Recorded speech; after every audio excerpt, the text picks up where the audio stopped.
नमस्कार, स्वागत है आप सभी का संस्कृति आईएएस के यूट्यूब प्लेटफॉर्म पर। मेरा नाम है शुभम और आज हम बात कर रहे हैं एक महत्वपूर्ण टॉपिक पर जो जुड़ा है स्नेक बाइट से यानी कि सर्पदंश से। और हाल ही में तमिलनाडु गवर्नमेंट द्वारा सर्पदंश को अधिसूचित रोग और बीमारी घोषित कर दिया है। अब ऐसा क्यों करा गया ये जानना बहुत महत्वपूर्ण है। जैसे कि किसी को सांप द्वारा काट लिया जाता है और घरेलू उपचार में समय खराब किया जाता है, साथ ही झाड़ फूक में बहुत अंधविश्वास भी रखा जाता है और अगर सांप ज्यादा जहरीला है तो व्यक्ति की मौत भी हो जाती है। तो गवर्नमेंट को प्रॉपर तरीके से डेटा नहीं मिल पाता क्योंकि वो केस हॉस्पिटल तक पहुंचा नहीं तो गवर्नमेंट तक कैसे पहुंचेगा। अब गवर्नमेंट क्या सुधार चाहती है इसे समझना जरूरी है। हालांकि हमें सांप हर जगह भूमि पर यानी कि जो खुले क्षेत्र हैं, जैसे कि गांव की अगर हम बात करें तो अक्सर देखने के लिए मिल जाते हैं क्योंकि वहां खेत खलियान है। इसी के साथ पानी में भी हमें सांप देखने के लिए मिलता है और ज्यादा घना क्षेत्र है, पेड़ पौधे ज्यादा है, वहां भी हमें सांप देखने के लिए मिल जाते हैं। अब ऐसा क्यों करा गया, क्यों है ये चर्चाओं में, इसे समझ लेते हैं। तमिलनाडु सरकार ने सार्वजनिक स्वास्थ्य अधिनियम के तहत सर्पदंश को एक अधिसूचित बीमारी घोषित किया है। अच्छा, अब अगर हम समझते हैं तो ये कौन से अधिनियम के तहत करा गया, कौन से एक्ट के जरिए करा गया, ये जानना जरूरी है। तो तमिलनाडु सार्वजनिक स्वास्थ्य अधिनियम 1939 के तहत राज्य में सांप के काटने को अधिसूचित रोग घोषित किया गया। क्यों? क्योंकि इस वर्ष 2024 की बात अगर हम समझे तो 7,000 से ज्यादा मामले सांप के काटने के देखने के लिए मिले हैं, जिनमें से कई मौतें भी हो चुकी है। अगर हम एग्जैक्ट डेटा की बात करें, ये डेटा है अप टू जून तक का। अब हम नवंबर में हैं, जून तक में करीबन 7,300 लोगों को सांप ने काटा है और इसके साथ ही 13 मौतें भी हो चुकी हैं। तो ऐसे मामलों पर बढ़ती चिंताओं को दूर करने के लिए सरकार ने महत्वपूर्ण कदम उठाने शुरू कर दी है। अब इस निर्णय का उद्देश्य क्या है, एम किस प्रकार कार्य जो है वो गवर्नमेंट द्वारा करा जाएगा। सबसे पहली बात है, गवर्नमेंट चाहती है कि उसके पास पूरा का पूरा रिकॉर्ड हो। रिकॉर्ड कैसे मिलेगा? अगर कोई भी केस हॉस्पिटल्स तक पहुंचता है, चाहे वो गवर्नमेंट हॉस्पिटल हो चाहे वो प्राइवेट हॉस्पिटल हो, तो वहां तक डेटा वो कलेक्ट करे और डेटा कलेक्ट करके वो गवर्नमेंट को दे, ताकि गवर्नमेंट प्रॉपर तरीके से अपने आंकड़ों को मेंटेन करे और आने वाले समय में उसको रोकने में काफी मदद करे। तो निर्णय के जो लिया गया उसका उद्देश्य क्या है, एम क्या है कि सांप के काटने से होने वाली मौतों को रोकने के लिए डेटा संग्रह करना है, यानी कि डेटा को कलेक्ट करना है और बुनियादी ढांचे पर भी काफी सुधार करना है। जो फिलहाल में ढांचे बना रखे हैं उसमें काफी इंप्रूवमेंट करने की भी रिक्वायरमेंट गवर्नमेंट को है। अच्छा, इसी के साथ अगर हम बात करें, एंटी वेनम का आवंटन करना है, कलेक्ट करना है। अगर सांप ने काट लिया तो उसके जहर को काटने के लिए यानी कि उसका तोड़ बनाना भी गवर्नमेंट का एक कहीं ना कहीं एम है। साथ ही अस्पतालों को अब सर्पदंश के आंकड़ों की रिपोर्ट राज्य सरकार को देनी होगी और सौंपनी होगी। जैसे कि अभी हमने समझा कि भाई रिपोर्ट बहुत महत्वपूर्ण है, गवर्नमेंट किस प्रकार आंकड़े लगा पाएगी।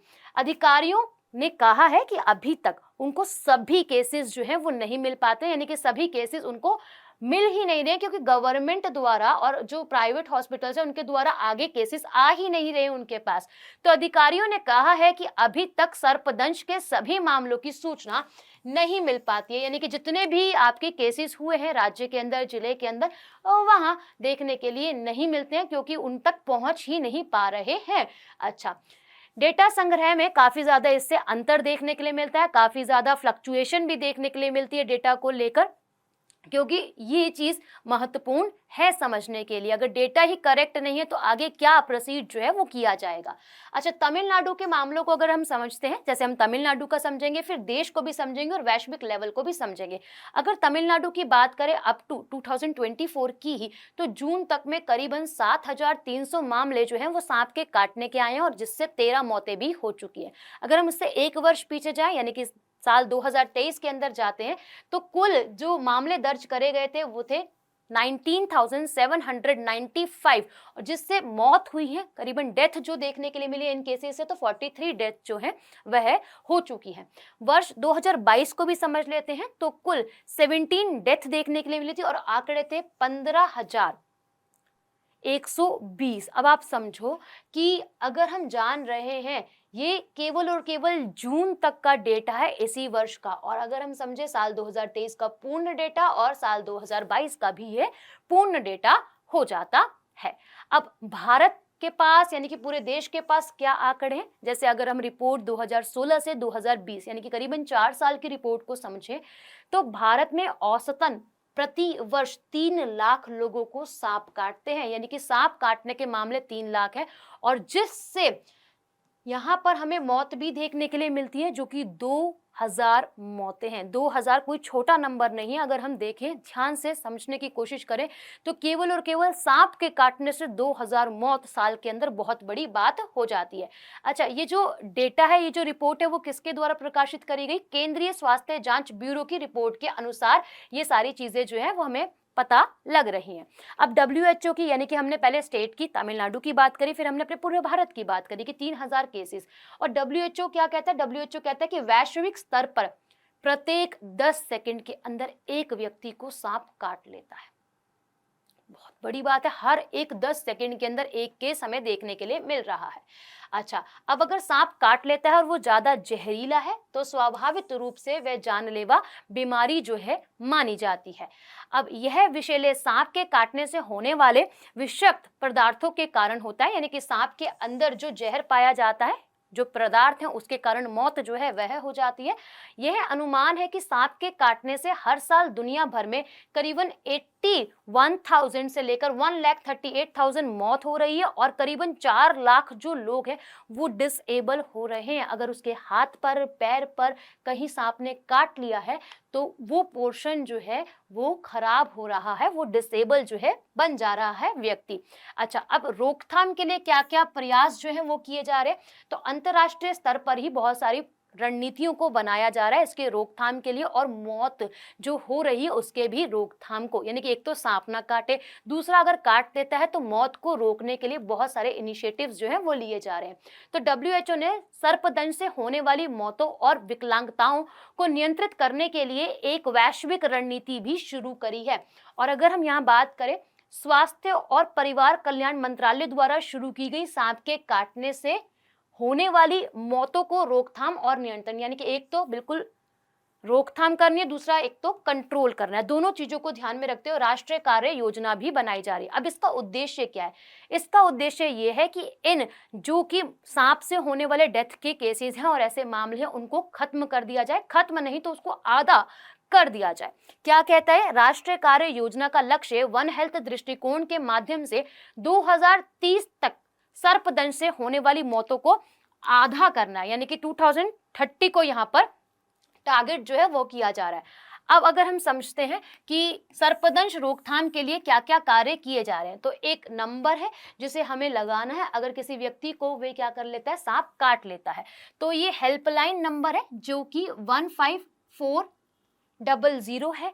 अब ये एक महत्वपूर्ण पहल है जिसके तुरंत, यानी कि तुरंत कॉल मिलाते ही तत्काल जो है वो सहायता करी जाएगी, तत्काल वो टीम जो है वो पहुंच जाएगी। अगर नहीं पहुंच पाती है तो हाँ जरूर वो सहायता करेगी या फिर मार्गदर्शन जो है वो जरूर देगी कि तब तक आप व्यक्ति को इस प्रकार जो है ट्रीट कर सकते हैं, या फिर आप नजदीकी सेंटर ही लेकर आए। आपको ये सारी सूचनाएं जो है इसके ऊपर या फिर इस नंबर पर कॉल करने से मिल जाएंगी। अच्छा, अब क्या क्या सावधानी जो है वो बरतनी चाहिए, क्योंकि देखो सबसे पहली बात है कि अगर हम अंधविश्वास में ना आए, है ना, हम झाड़ फूक ना करें, हम घरेलू उपचार ना करें, ठीक है, ये सारे केसेस जो हैं वो डॉक्टर अच्छे से हैंडल कर सकते हैं, तो हम नज़दीकी जल्द से जल्द उस व्यक्ति को मेडिकल हेल्प जो है वो ज़रूर दें। तो सबसे पहली बात है कि उस व्यक्ति को और जो उसके आसपास के लोग हैं, यानी कि परिवार में जो लोग हैं वो पैनिक हो जाते हैं, परेशान हो जाते हैं ज़्यादा, तो उनको कहा जाए कि आप शांत रहें, उन्हें शांत करने की कोशिश पूर्णतः करी जाए, ठीक है। अच्छा, अब जिस भी पार्ट पर सांप द्वारा काटा गया उसको ज्यादा हिलाएं ढुलाएं ना, है ना, और ज्यादातर कोशिश करें कि उसको बाएं और यानी कि लेफ्ट हैंड साइड पर लेटा दिया जाए करवट लेकर। ज्यादा क्या है कि झाड़ फूक में ना आए, घरेलू उपचार ना करें, जल्द से जल्द उसे मेडिकल हेल्प जो है वे दी जाए पीड़ित को भाई। अच्छा, अब क्या है, सांप के काटने पर क्या करा जा सकता है? जैसे हमने बात करी कि उसे नजदीकी हॉस्पिटल जो है वो जल्द से जल्द ले जाया जाए, साथ ही हाथ जो काटा गया हाथ पर या फिर पैर पर जो काटा गया, तो कोशिश ये किया जाए कि जो हृदय है, जो कि दिल है, उससे उस पार्ट को दूर रखा जाए। सर्कुलेशन का कोई ना कोई प्रभाव जो है वो जरूर पड़ेगा बॉडी पर, इसलिए ऐसा कहा गया है कि काटे गए हाथ या पैर को दिल के बराबर लेवल से नीचे जो है वह रखा जाए। शांत रहने की कोशिश करी जाए। हालांकि ऐसे मामले जो है वहां शांत नहीं रहा जाता, ये ह्यूमन नेचर है ना, परेशान व्यक्ति हो जाता है, बट कोशिश ये की जाए कि अगर ऐसी कंडीशन बनती है तो हाँ, उस समय शांत रहने की कोशिश करी जाए। काटने की जगह पर जो हम कह सकते हैं गहने पहन रखे हैं, ज्वेलरी पहन रखी है या फिर टाइट कपड़े पहन रखे हैं, तो उसको रिमूव कर दें, ज्वेलरी को हटा दे, या फिर अगर कपड़ा कुछ ज़्यादा टाइट है तो उसको काट दे उस पोर्शन पर से। साथ ही अगर हम बात करें तो घाव को साफ करें, जहां पर भी सांप ने काटा है उसको साफ करें, पानी से साफ करने की कोशिश करें या फिर साबुन से साफ करने की कोशिश करें। ठीक, सबसे पहली बात है हम क्या करें, हम यहाँ पर पैनिक ना हो, है ना। ऐसे केसेस अक्सर हमें देखने के लिए मिलते हैं और जल्दी से जल्दी हम लोग उस व्यक्ति को ट्रीटमेंट जो है और मेडिकल ट्रीटमेंट जो है वो दिलाने की कोशिश करें। ये चीजें हम लोग अपने लेवल पर कर जरूर सकते हैं। अब एक सवाल आप सभी के लिए कमेंट सेक्शन में जरूर मेंशन कीजिएगा। मिलते हैं आप सभी से नेक्स्ट वीडियो में।